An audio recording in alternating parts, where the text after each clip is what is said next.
Brain Canada is a national organization. It's a non-for-profit that really convenes together many different partners that are important to support and really to fund the best neuroscience and mental health research in the country here in Canada. And so we have a process that will really identify outstanding research, high quality, risky research, research that is willing to take risk to really improve society. And that's the one we fund. And we fund it with partners, including the Government of Canada, but also other institutions, universities, donors just like you and me, and also big donors, so small donors, big donors, everyone. Brain Canada really also has one important mission, which is to address gaps that are existing right now in the funding of research. So we look at what is actually not funded and where breakthrough can happen, and we provide the funding for researchers to work in these areas. Research we focus and we fund is the research that is happening in universities. But it goes beyond just having, investigators looking at a specific problem. It also involves partners from industry, it involves patients, it involves members of the community so that they can also bring the value in the best outcome for research.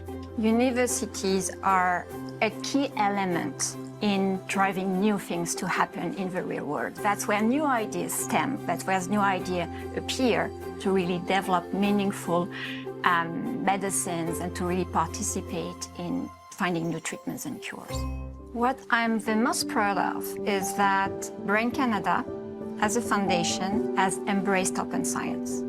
That is a movement that is critical in really sharing data and accelerating research. Open science is the way you make available to everyone data, material, research findings so that other researchers can use it, and also that patients can actually learn how their contribution helped research move forward.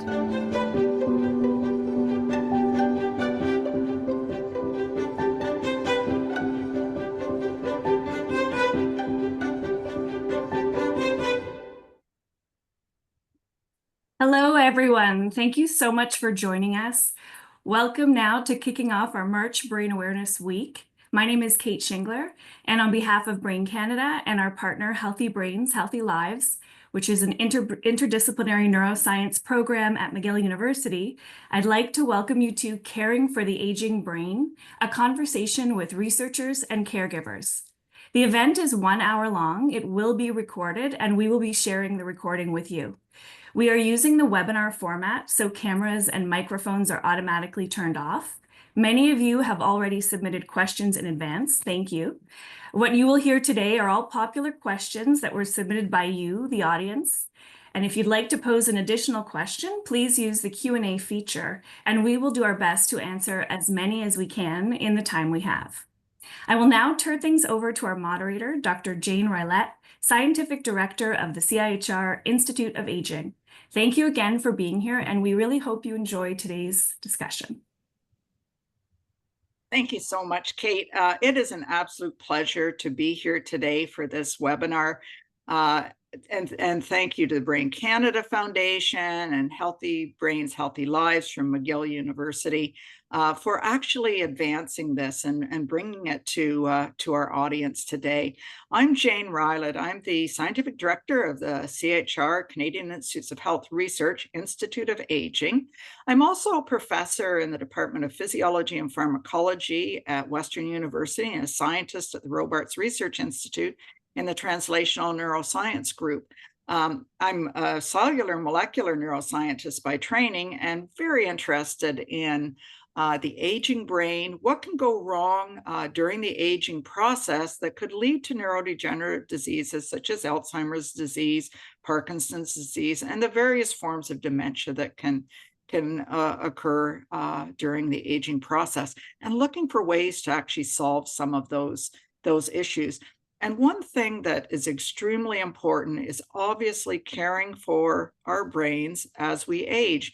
And there are some really important and great ways that we can actually change the way our brains age and protect our brains as we go through the aging process. And so I'm so pleased to have three individuals here today, two of whom are researchers and one of whom is a caregiver, to be able to address some of the questions that you may have. So I'm going to turn now to our panelists and have each one of them introduce themselves. And then we'll go to some of the questions that you as an audience have submitted. So we're going to go first to Maiya. Hi, everyone. It's a pleasure to be here. So my name is Maiya Geddes, and I'm a neurologist scientist and specifically a cognitive neurologist. So I take care of people who are facing dementia, and I also care for their families. And I run a research program at the Montreal Neurological Institute that's focused on aging. My particular interest is actually motivational processes in aging and how we can harness that for dementia prevention. So my lab uses brain imaging techniques like functional magnetic resonance imaging. And we take what we learn from our research studies and we translate them into novel randomized controlled trials that are behavioral trials to try and help with dementia prevention. And one of the questions I was asked in leading up to this is what motivates me and excites me in terms of my research. I'm very motivated by my interactions with patients and families. I really recognize the urgency and importance of this work. And I'm motivated also by the thrill, I would say, of scientific discovery, as well as my desire to train the next generation of scientists and clinician scientists. Thanks so much, Maiya. We'll go to Marie next. Hello, everybody. My name is Marie Savundranayagam. I'm an associate professor in the School of Health Studies at Western University. I also lead the Sam Katz Community Health and Aging Research Unit. My research area is on enhancing person-centered dementia care, and I do that by empowering both family care partners and formal caregivers with effective communication strategies that help to reduce caregiver burden and advocate for systemic support to improve the caregiving experience. And when I was asked also about what motivates my work is that at one point or more than one point in our lives, we will be in a position to provide care or we might be in a position to receive care. So if you were in a position to give care, wouldn't you want to give the best care possible? And if you were in the position of receiving care, wouldn't you want to receive excellent care and maintain a sense of self and dignity? And that's why I chose to focus on person-centered communication, because it's foundational to relationships and foundational to quality of care. Thanks so much, Marie. And now on to Ron. Thanks there, Jane. Happy Brain Week first to everyone. It is Brain Week here, so happy Brain Week to all of us across Canada. So who am I? I was a caregiver to my father that lived with Alzheimer's and dementia for over a decade, from 2007 till his passing in 2018. Dad passed away at home. We were able to support him to age in place, but we were on that edge of bringing him to long-term care at that time. Some groups that I'm affiliated with is AgeWell. AgeWell is Canada's technology and aging network, where I co-chair the Older Adult and Caregiver Advisory Committee. I am also with a few caregiving groups that many of you will want to know about. One is the Canadian Centre for Caregiving Excellence. The other one is Ontario Caregiver Organization, where I do a lot of sessions with them, moderate webinars and events. The other one is Women's Brain Health Initiative, something that I'm one of the caregiver expert advisors. We're going to be talking about brain health today. So Women's Brain Health Initiative is one group that I fully support. And connected to Jane here. Jane, I'm with the CIHR, Canadian Institute for Health Research, Institute of Aging there. So I'm one of the advisors. And I'm also part of the Dementia Research and Innovation Funders Alliance there. Very quickly, one of my whys for all the work that I do is because of all the stories that I hear and the trend of where we're going when it comes to caregiving and aging. It's not going down, it's actually ramping up. So I get to hear all the stories and I hear all the challenges. So that's where I come from all that. Thanks so much, Ron. We obviously have a really expert panel here with a wide range of expertise to be able to bring to our questions today. So as Kate mentioned, we have questions that have been submitted in advance by members of the audience, and we're going to go to some of those now. We're going to go 3 rounds of questions. And then there will be a little bit of time at the end for those of you in the audience that have other questions you'd like to have addressed to be able to submit those. So let's get right into the questions. So the first question is going to go to Maiya. So the question is, what does research tell us about the role of physical activity and the prevention and management of dementia? Well, thank you for submitting that question. So when we think about modifiable risk factors for dementia, some of the data that we have come from the Canadian Longitudinal Study of Aging. And there's some data that was released last year. So this is an observational study looking at over 30,000 older Canadians. And from that study, we could see that physical inactivity in late life accounted for almost 10 to 11% of dementia risk. So that's actually was the #1 risk factor released from that study. And hot on its heels were hearing loss and midlife obesity. But so we think about, this is observational data, so just take that with a tiny grain of salt. So, the most robust data comes from interventional studies or randomized controlled trials where we actually try and change physical activity levels and see what that does to the brain.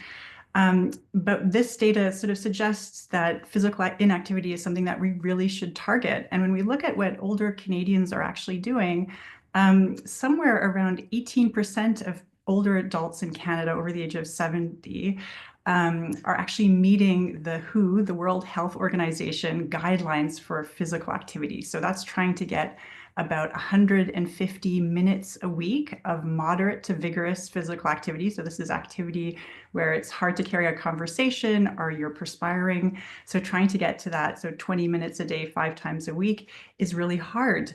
So we know it's important. We know that despite this, Canadians are not yet meeting those guidelines. And so that really it means that we should focus on how we can better engage older adults, either through intervention strategies, which is the focus of my research, or other.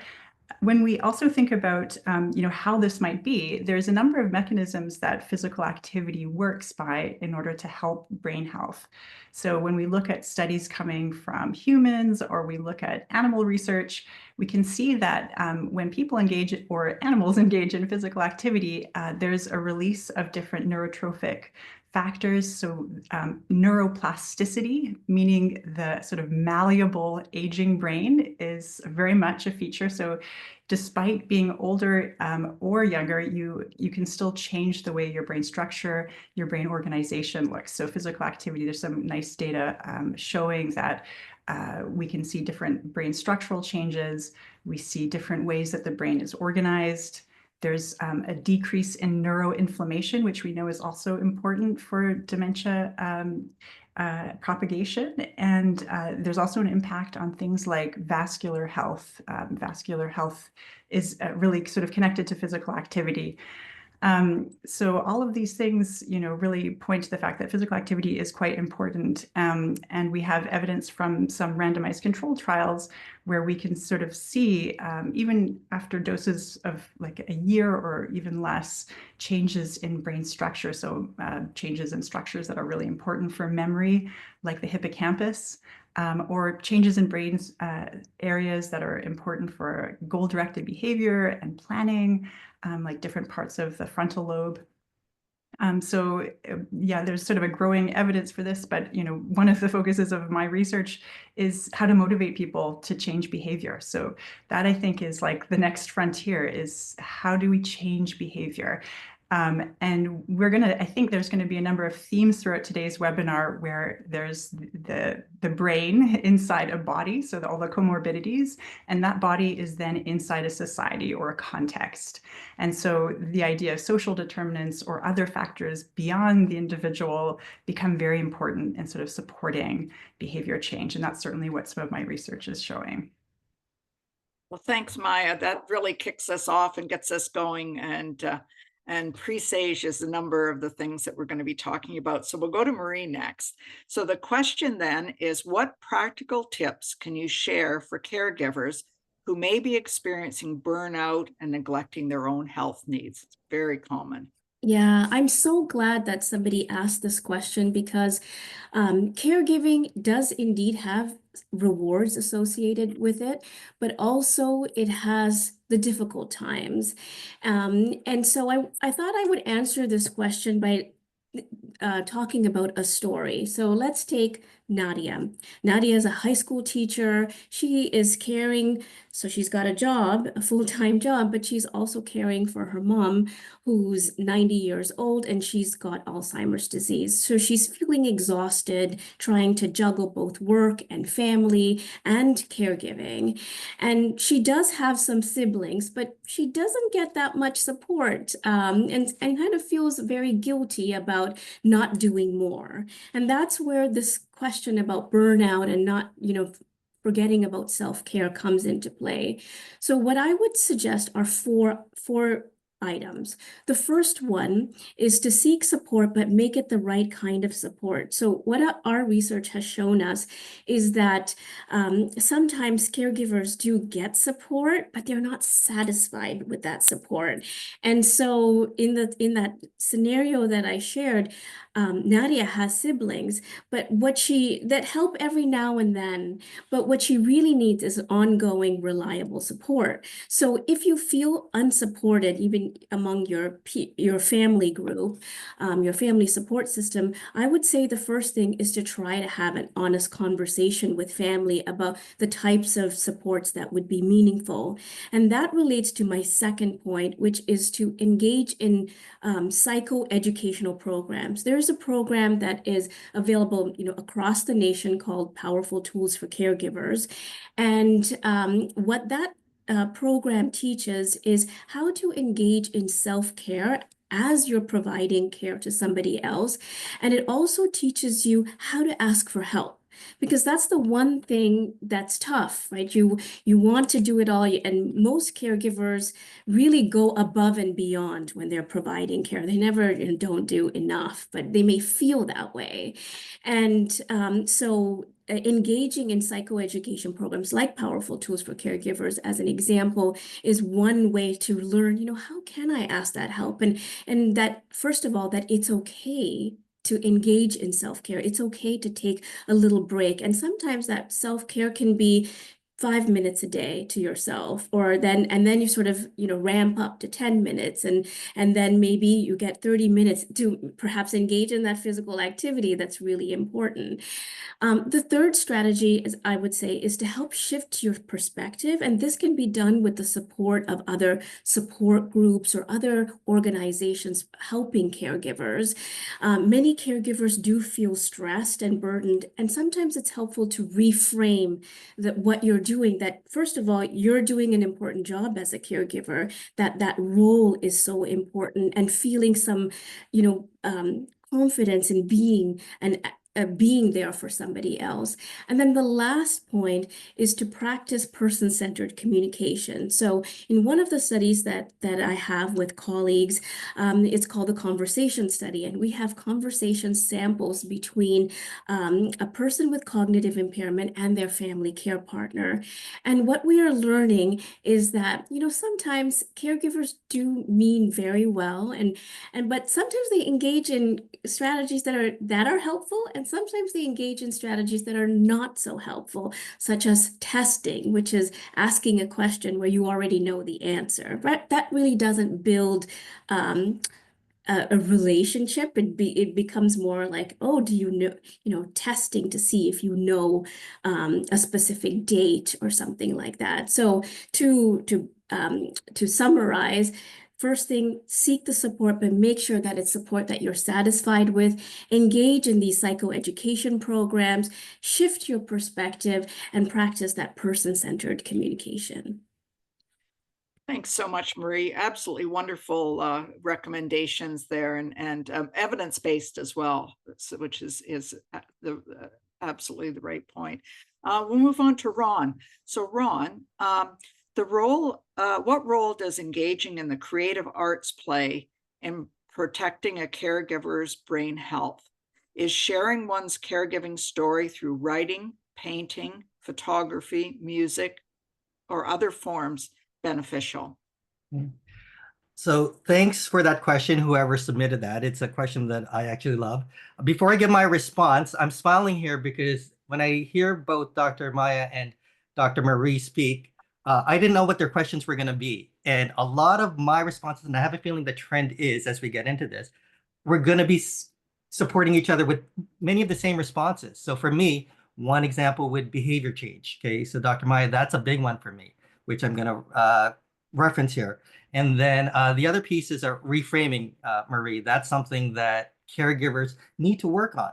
Okay, so I'm coming here as a person who has spoken to thousands of caregivers across Canada and internationally. So I get to hear all these stories.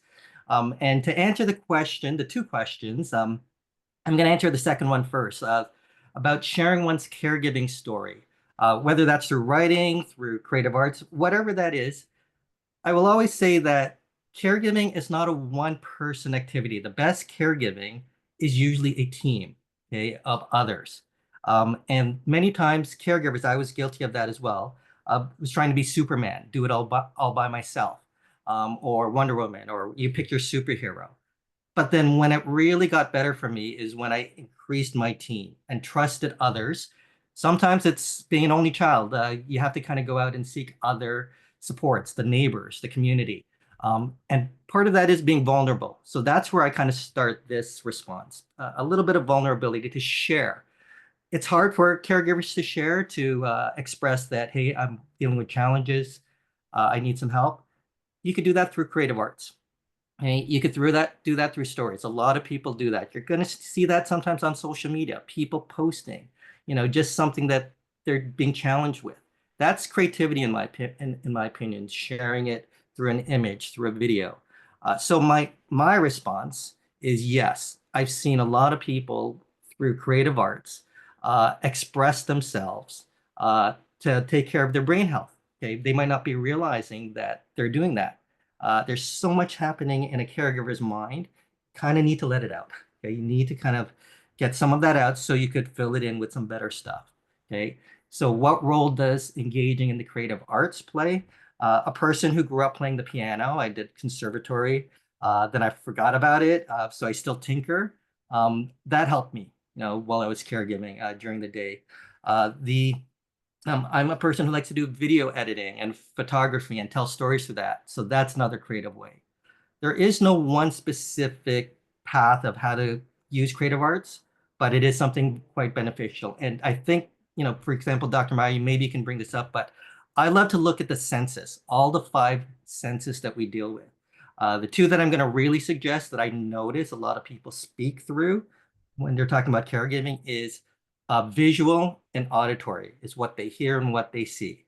The other 3 are important, of course, touch and smell, maybe not as much as taste out of all of them, but if you can address those 2 or 3 of them and you get that through the creative arts, that's where I'm going to say, hey, fill that, those creative arts with your senses of all that, the visuals and the auditory stuff, and then let some of the other stuff out there. So I'm a supporter of creative arts easily.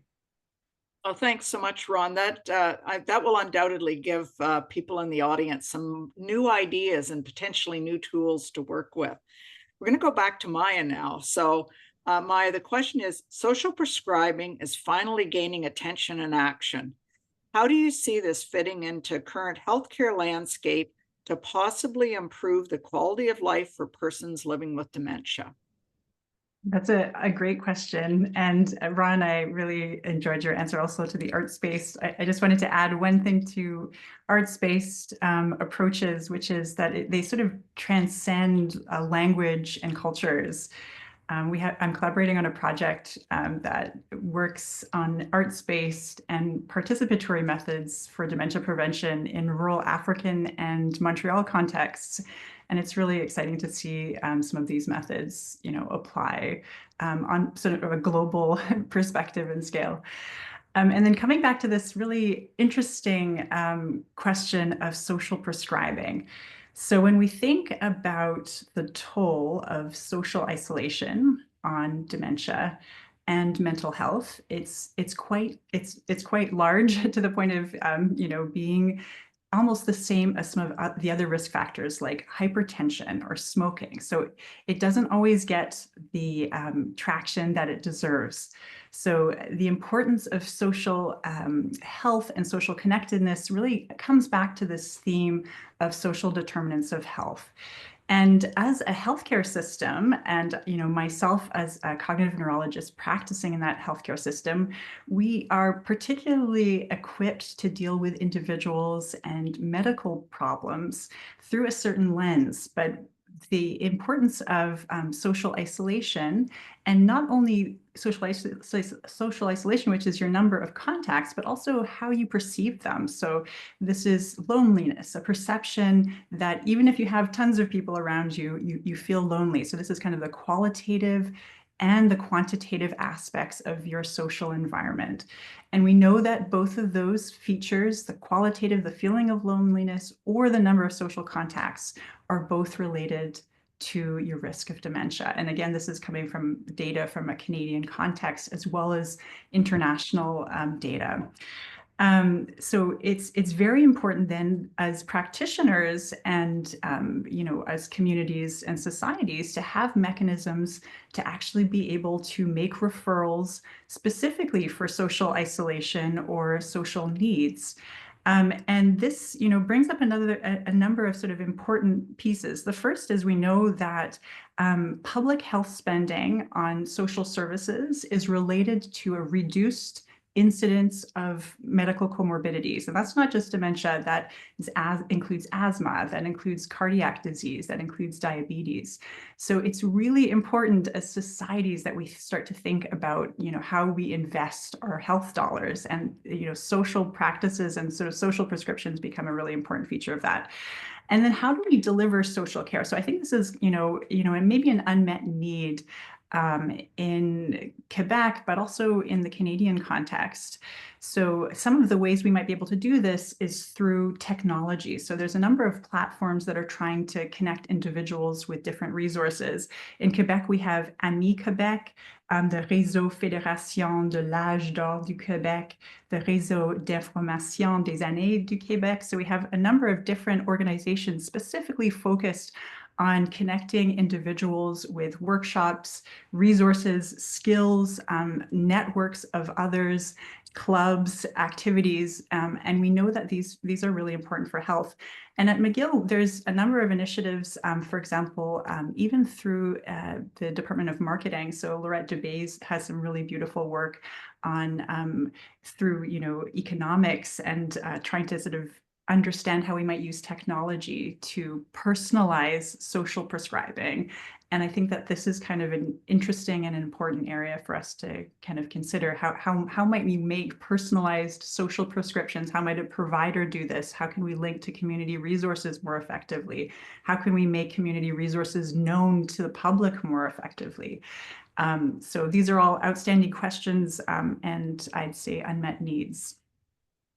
Thanks so much, Maiya. And I think as the term social prescribing becomes more commonplace, and it will be something that people will be able to look for, and to be able to have meaningful conversations with support systems around that as well. So Marie, an interesting question here. Are there any interventions or daycare programs that provide support for brain health and aging wellness for older adults with dementia and Alzheimer's disease? Yeah, thank you so much for that question. And I think it ties quite nicely to Maya's previous response as well. What I say to any caregiver, especially when they're new, they've just got the diagnosis, and they are saying, what should I do? I always say, go and find the closest adult day program in your community. I've been a huge fan since I started in this work. And I work with two. One is the Alzheimer's Society of Peel, and the other is in London, Ontario, McCormick Dementia Services. And there are several other adult day programs. These two ones that I'm highlighting, they offer specific supports to persons living with dementia. And what you'll get in an adult day program is access to cognitive stimulation, through, conversation groups or engaging in like puzzles or activities, that really exercise the brain. But you also get arts-based programming, and physical exercise and socialization. So I think that's the first thing you can Google, adult day program and find one in your area. The second piece that I'm going to talk about is a project that is in the works at the moment, and it's a partnership between Western University and McCormick Dementia Services, and it's called McCormick Mobile. And what we're doing is offering in-home training to family care partners, and it's done in a very tailored way. So the social worker goes in and finds out, what are the actual unique needs of that particular caregiver or care partner. Because what happens is sometimes people are at the beginning stage where they're worried about, what should I be worried about? They're so early. And then you have other people in the caregiving journey that are really in the throes of caregiving, providing that intensive hands-on care. And so you've got those are two very different caregivers, two different caregiving experiences. And so what this training program, McCormick Mobile, is trying to do is provide very tailored care, but also one through interprofessional services. So you'll get support from a social worker, you'll get support from a registered practical nurse and a recreation specialist. And together they will help with activities such as helping with mealtime or bathing, or how do you engage in a meaningful activity? How do you figure out what is meaningful for that person? And also they help with, let's say you're invited to dinner. It's Thanksgiving, you're invited to dinner, but you don't know if you want to bring your relative living with dementia. So then you decide, oh, I'm not going to go to the party. And then you feel guilty. Right. So how do you negotiate that situation so that you can, one option is you bring the person living with dementia, and that requires everybody at the dinner party to know how to engage in conversation. Maybe it's not multi-party, different people talking at the same time. Maybe it's something that's done in a quieter room. So they teach these very specific strategies based on what the individual caregiver needs. And then the final is a plug for something that I know that will be offered to the public in the future, and that is Brain Health Pro. It is an online educational program about brain health. So you learn about hearing and sleep and cognition, and it's very multifaceted. So I know that that program has been tested, and it's in the works of being provided to the public. Hey, thanks so much, Marie. We'll move on to Ron now. So Ron, what are the best steps to transition a parent from their home into a living facility? The question that is on so many people's minds. Yeah, this is a big one here, this question. So first, I have to let people know that I mentioned earlier that I didn't go through that personal experience of putting dad in long-term care. We were on that edge. We were getting close to that. So I was doing some homework there. And this was pre-pandemic. So a lot of things have changed, right? So when it comes to brain health, this is, again, my perspective on this. But I'm sure that there are studies happening out there great studies across Canada at McGill, at Western, elsewhere. But the capacity for a caregiver to manage everything that's happening in their mind, okay, take care, appointments, what do I do, navigating. There's a whole list of stuff that you're trying to get through life. And then added to that, the one I want to bring up are the emotions, the feelings that come with caregiving. So every time I speak to many caregivers, there's not one caregiver that I come across that hasn't had the emotion or the feeling of guilt. Okay, so I'm going to address guilt. There are many others, of course, but guilt seems to be the one that takes down many caregivers, especially through that long-term care journey. That could be leading up to that, during the time that someone might be in long-term care. And I have caregivers that are even 10 years later coming up to me saying, I feel so guilty, okay, that I placed mom in long-term care. There is a place, so my stance is there is a place for long-term care. So I'm not against it. I fully support that there is a place for that. But it's how the caregivers manage this. So the emotional piece that I talk about a lot is that we have to get better at the conversations happening in our mind. That's something we have to work on to support caregivers. Or what's the language that they're using and the self-talk that they're having with themselves? And a lot of that can be judgment.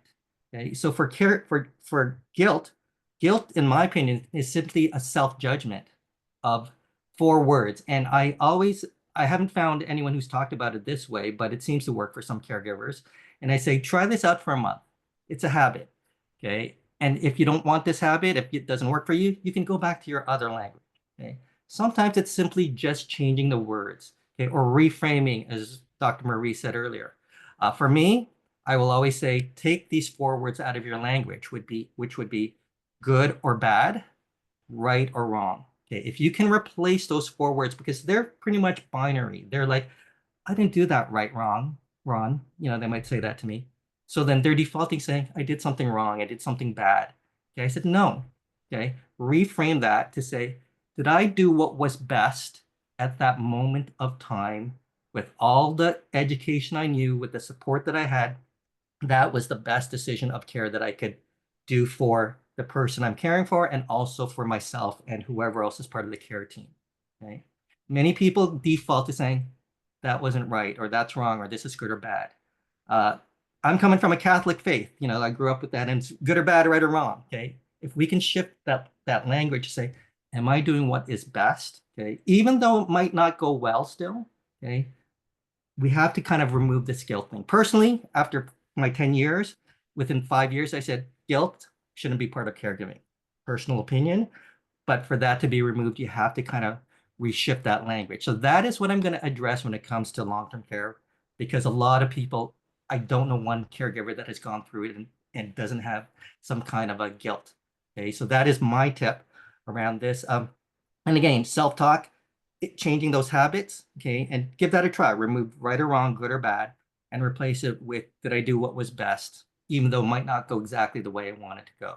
Okay, so that's what I'm going to give for the tip around long-term care. Thanks so much, Ron. Absolutely outstanding advice, and I'm sure that will play a meaningful role as some of our audience move forward. So we're going to go to the last round of questions that were submitted in advance, and we'll have this round be only a 2 to 3 minutes per speaker, and then we've got a few minutes left for questions coming from the audience. So we're going to go back to Maiya again. So Maiya, is there a way to detect Alzheimer's disease at a very early stage? For example, a test, and if so, what would that test be? So this is an important question because this is a shifting landscape in medicine, and specifically the care of people who are living with Alzheimer's disease. So when we make a diagnosis of Alzheimer's disease or other types of dementia, we're really shifting towards a clinical biological framework to make those diagnoses. And I'm going to unpack that question a little bit under those 2 headings, clinical and biological.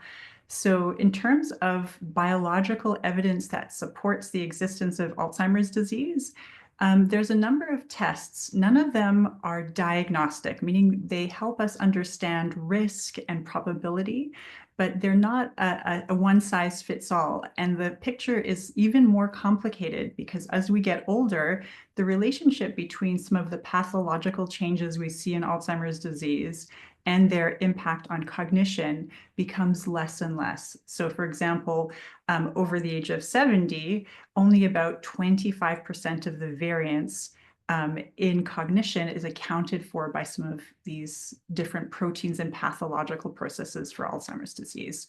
So again, under that biological heading, what kinds of things exist in terms of helping us with our diagnosis? So diagnoses for things like Alzheimer's disease or other dementias can be made in specialist office. So for example, a memory disorder specialist, a cognitive neurologist, a neuropsychiatrist, or a geriatrician. And so there's that context of making a diagnosis, then there's primary care, and then we think about also population level screening. So I want to caution the use of some of these diagnostic tests because they're going to be, I think, emerging more and more.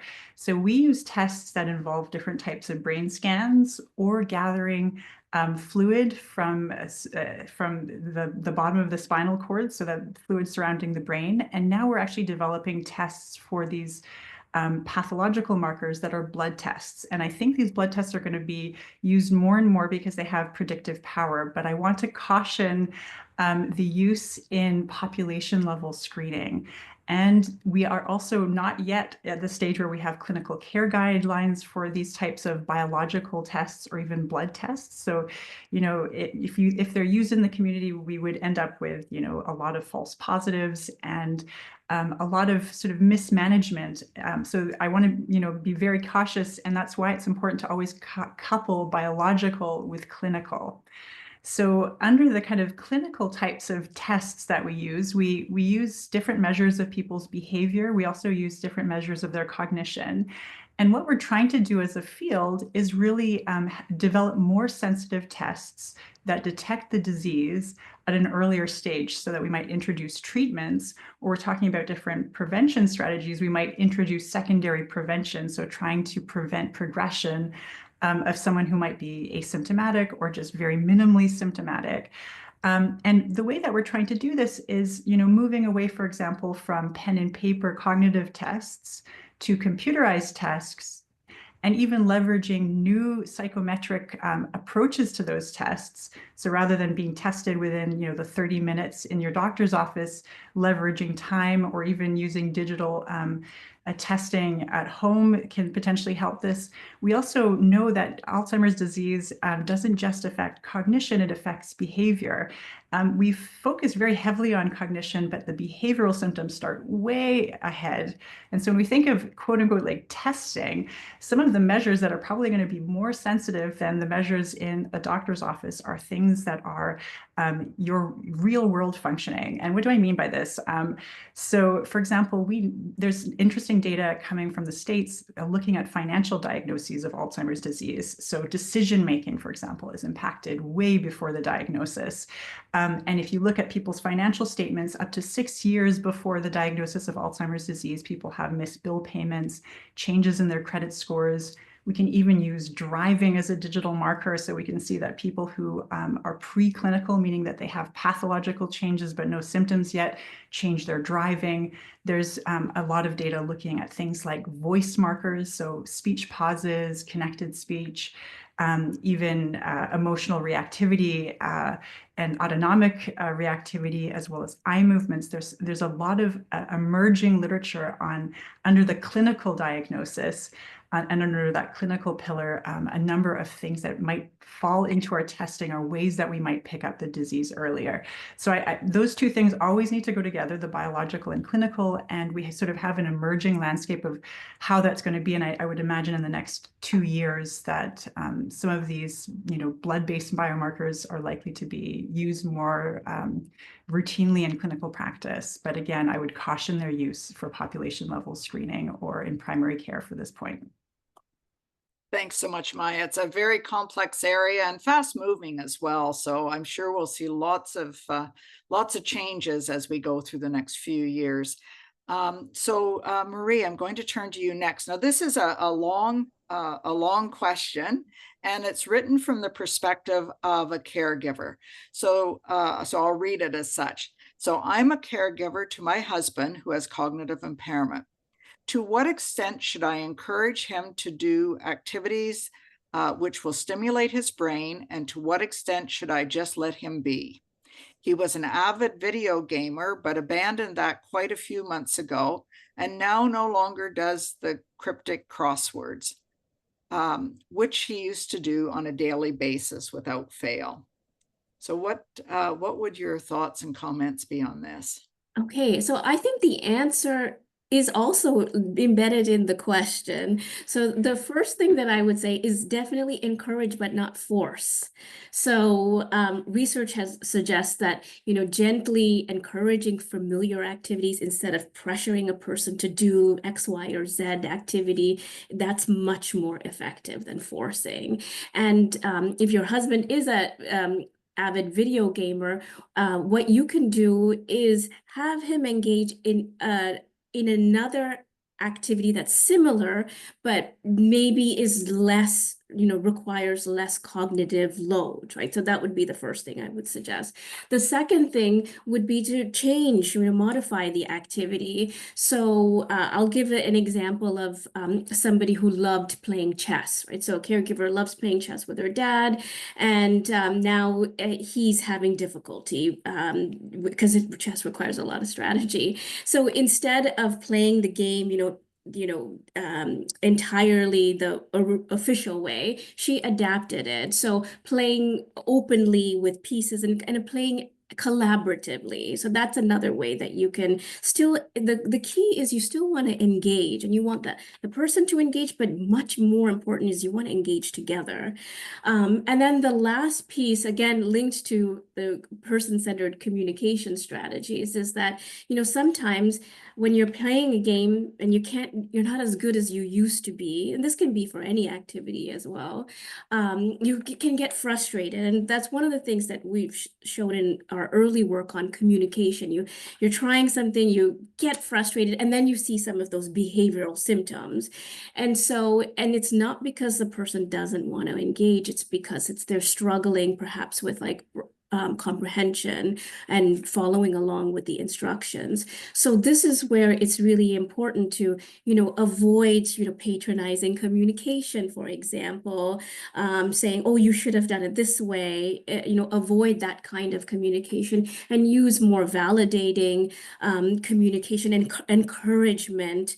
And that's much better than overwhelming the person. So just to summarize, encourage and don't force, change the activity, and really use communication strategies that foster doing things together. Thanks so much, Marie. Very good and sound advice. So the last question in this round goes to Ron. Ron, are there low-cost healing approaches for trauma that the public can look to rather than having to just go through professionals? For example, self-help approaches, peer support, or complementary actions such as acupuncture or other techniques. Some elders face triggers with unresolved emotions and can turn to alcohol or pain meds with sad outcomes. So thanks for that question. I'll be brief on this one so we can get to some of the live questions. So I'll try and go quickly here. But very quickly, just Marie, as you're telling the story there, to go back to Marie's question. Yeah, I did play chess with my dad as he had his dementia. It was kind of funny. And he had his own rules. The tip to caregivers just on that is I'm a fan of improv. I studied improv. The basic rule of improv is you always say yes and. Pretty much you accept where things are at. Yes, and Dad, you made this move. I don't know what that move is, but let's play with it. So let's keep going. So that is just something I wanted to add there. So this question about trauma and low cost. So of course, I'm not a professional in the space of trauma, not a doctor, not a psychologist. I just want to make people know about that. But the low cost piece, it's about being creative. Okay. Caregiving is not new. Dementia caregiving is not new. Many caregivers are going to feel like it's a first time thing for them, which it is. Okay. But there's thousands of caregivers that have gone through it. I'm going to pick with McGill. So the dementia education program, there's a program there that's excellent. There's so many of them out there that are free, okay, that you could go to for some support there. I believe Claire Webster might even be on this call, who kind of works on that there. But the creativity piece is what I'm suggesting to caregivers and part of that, I will say, peer supports, okay? Many other people have gone through it ahead of you or are currently going through it. I said earlier, if you can be a little bit vulnerable, there's so much golden nuggets and information just by finding someone else who has gone through it. That's a creative piece there. I talked about habits. So habits, if you can focus on that, getting some habits that give you a quick win every day. That's a big deal. So behavior change there, as Dr. Maiya said.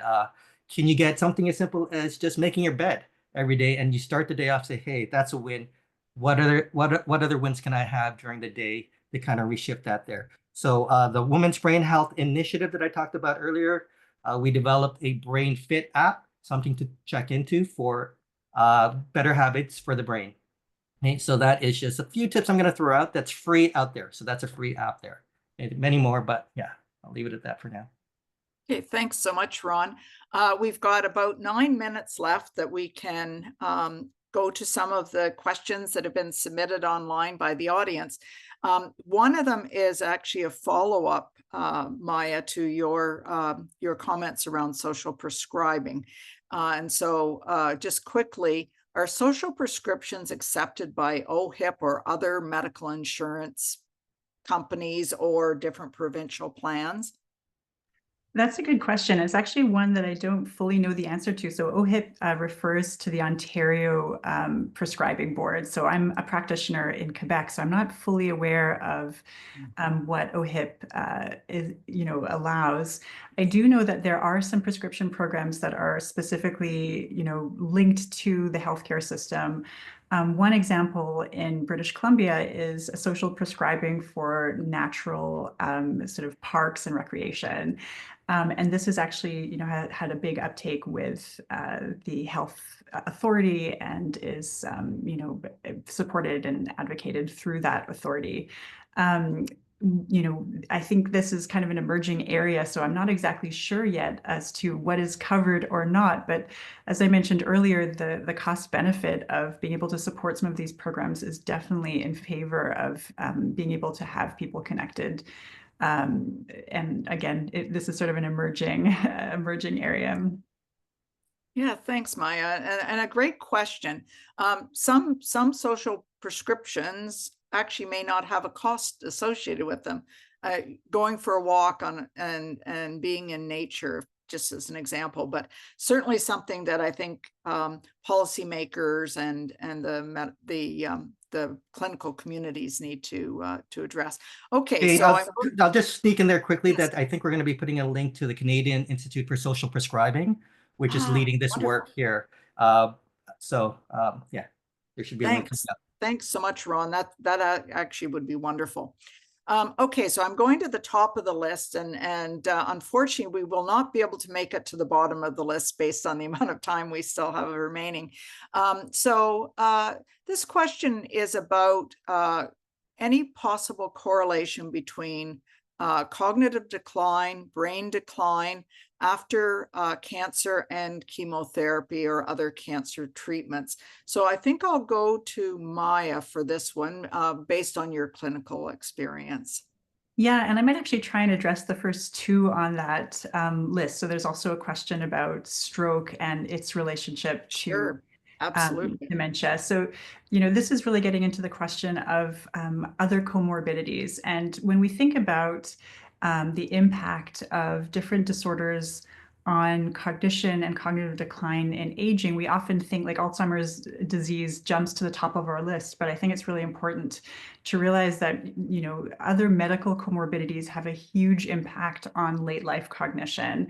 And that includes effects of cancer, not just of the cancer, but also of our therapies. So there's like a cost to some of these chemotherapies that we use on brain health over time, and that's an active area of research.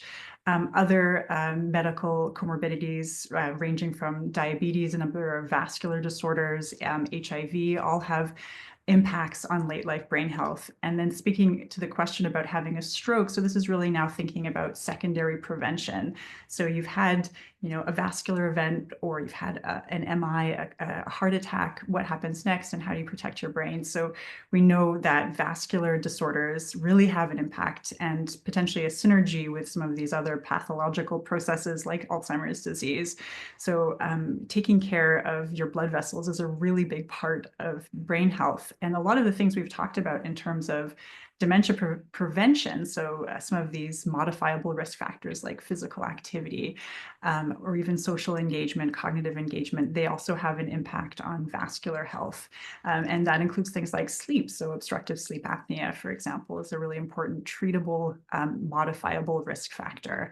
So all the things we're talking about here apply to individuals who have had cancer and are thinking about their brain health, and individuals who've had stroke or other vascular comorbidities, and thinking about how to optimize their brain health. Okay, thanks, Maiya. We'll turn to Marie and Ron, I think, for the next question. So do you see specific opportunities for creating more dementia-friendly communities, for example, outdoor spaces and places, in the context of Canadian cities, knowing the dependency on cars and urban sprawl and all of those sorts of things that we see happening around us?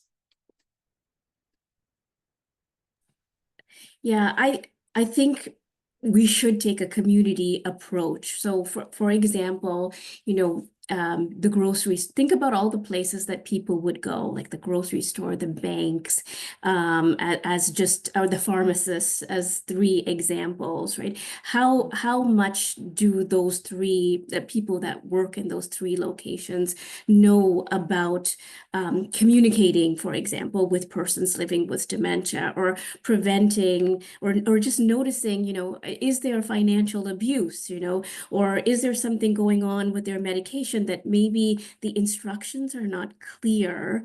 Are you supposed to take one tablet at which time? And if you have so many, because people have comorbidities, you're taking multiple pills. Are the instructions very clear for the person living with dementia and for the family care partner to follow along? So I definitely think we need more of a community-wide approach in terms of understanding what is dementia and how to work and support persons living with dementia. Yeah, thanks, Ron. So I'll back that up. Yeah, so this is a community play. As I mentioned earlier, this is not about one person, even one family, taking this all on themselves. So many challenges to caregiving, to living with dementia. So I'll pick one that was a big one for my world. Was Dad used to get lost. He used to go missing, okay? It's a sensitive word. One of these, I say he used to go wandering. Some people don't like that word, but I'm just going to say he used to go out and he'd get lost. When I shifted from Superman, doing it by myself, to bringing in the community, I grew that space to say, hey, to the people at the donut shop that he used to go to the bank, as Marie said, to the restaurant he would take food out of, the variety store he would get his lottery tickets from, the church group. They all knew, the ones who I trusted, that what was going on. And here's my business card. Please give me a call if my dad's out and it's not a safe time. That, for me as the caregiver, my brain health, okay, the stress dropped so much when I knew I had the community with me, okay? So that I can say to everyone is why it's important that community has to be part of this, especially even your workplace, okay? So keep that in mind. You got caregivers and colleagues right beside you. You don't even know that. And can we support them? So it's a community play. This is all about community moving forward. Thanks so much, Ron. We've got time for one really quick question, and I'm going back to Maiya for this one. This one is about what are the newest medications to treat Alzheimer's disease and dementia? This is an area for change, obviously. This is a huge question for 1 minute. And I just want to add to the last question. We have a study that's just under review, but showing that access to green space really helps with behavior change. So after you've had a first cardiovascular diagnosis. So thinking about communities, there's the social aspects, but there's also the structural aspects. to health and access to parks, neighborhood walkability. These things become really important if we want to implement some of the advice and suggestions that we're proposing today. In terms of medications, this is a really big topic, but I just want to say that this is something that's going to probably shift in the next couple of years. So right now, Alzheimer's disease treatment is really focused. There's a number of different treatments that are under investigation. The ones that have been released in the States and have been approved are currently under review in Canada. So primarily the treatments we have available in Canada are symptomatic treatments. The gold standard is neuroprotective, and the idea is we're trying to develop treatments that actually stop the process from progressing. Right now, though, we have symptomatic treatments, but this is likely to change in the next year. So in the interest of time, I might not go into too many details about that, but it's currently under review by Health Canada. Okay, thanks so much, Maiya, and we're all waiting for decisions on that. So we're now at the end of our 1 hour webinar. I'd like to thank our panel, absolutely outstanding contributions from Maiya, from Marie, from Ron, and also thank the Brain Canada Foundation and Healthy Brains, Healthy Lives at McGill University for sponsoring this. And thank you to our audience for attending and for all of your wonderful questions. And we wish you well as you leave this webinar and return to your days. Thank you very much. Mm-hmm.